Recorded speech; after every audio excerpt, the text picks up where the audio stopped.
Good day, everyone. My name is Geraldine Antiga, and together with my group mates, we will discuss about the 6 concepts related to education. So I would like to take this opportunity to talk about the first concept related to education, which is the reforming education. So reforming education transforms school structures with the aim of raising the quality of education in every country. Every nation on earth is now reforming its educational sector, and there are two main reasons for this. First is the economy. As the recent chaos has demonstrated, we can predict how the economy will look like at the end of the week. It may be higher or it will have lower um, income.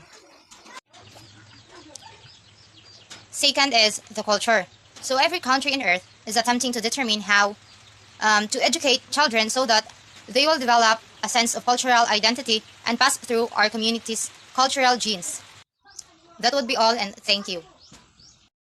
I am Francislin Pialperto, and I'm going to tackle about the Industrial Revolution.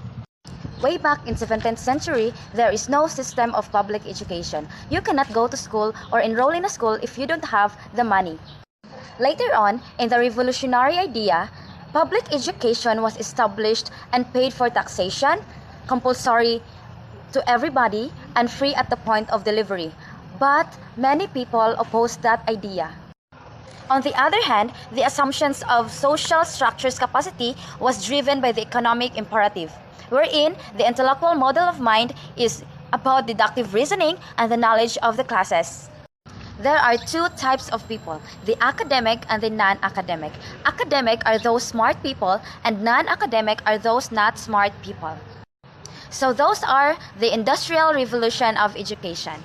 Now, I'll give the spotlight to the next reporter who will discuss further about the topic. Hi everyone, my name is Luis Fernandez and I'll be reporting the next concept that is related to education. The next concept would be modern epidemic. In modern epidemic, we have ADHD, or what we call attention deficit hyperactivity disorder. ADHD can impair students' ability to concentrate, pay attention, listen, or put out effort in schooling. ADHD can also cause students to be fidgety, restless, speak excessively, or disturb class. Children with ADHD may also have learning difficulties, which lead them to struggle in school. The next one would be alienating millions of kids.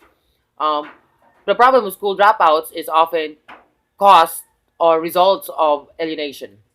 One school practice related to alienation is meritocratic grading system, which stratifies students in two levels of academic achievement. Students with low grades often manifest their powerless in achieving higher grades by disobeying official school rules. That is all. Thank you. This is Kate Marie Elabusejo, and we will talk about another two concepts. So the first concept is the art of education. The art of education specifically addressed to the aesthetic experiences and anesthetic experiences. What is aesthetic experiences? So aesthetic experiences is when your senses are operating at their peak, and it means that you are fully alive. You are at your senses. While anesthetic experiences is when you shut your senses off and deaden yourself to what's happening. You seems like a dead person. So the next one is the divergent thinking. So divergent thinking is not the same thing and not even a synonym to creativity, because divergent thinking is an essential capacity for creativity. It is the ability to see a lot of possible answers to a question, and it is the strategies, techniques, and ways in interpreting questions. So, hi, my name is Kimberly Cisadeno, and I will be reporting the last concept we had from the video, which is the misconception. Now, misconception simply means that it's a false or inaccurate opinion of an individual. Now, this concept leads to shifting the education paradigm. Now, in shifting education paradigm, there are 3 steps we can get.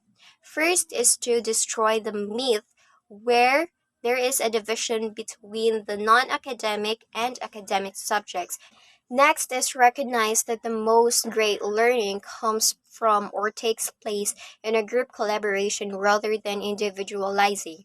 Now, in this step, it highlights that we can get more ideas or we can get more ideas from others in a group collaboration, which we can obtain more learnings in ourselves rather than your idea alone. Lastly, we need to change the habitual ways of thinking of those within the education systems and the habitats where they occupy. And that would be all. Thank you.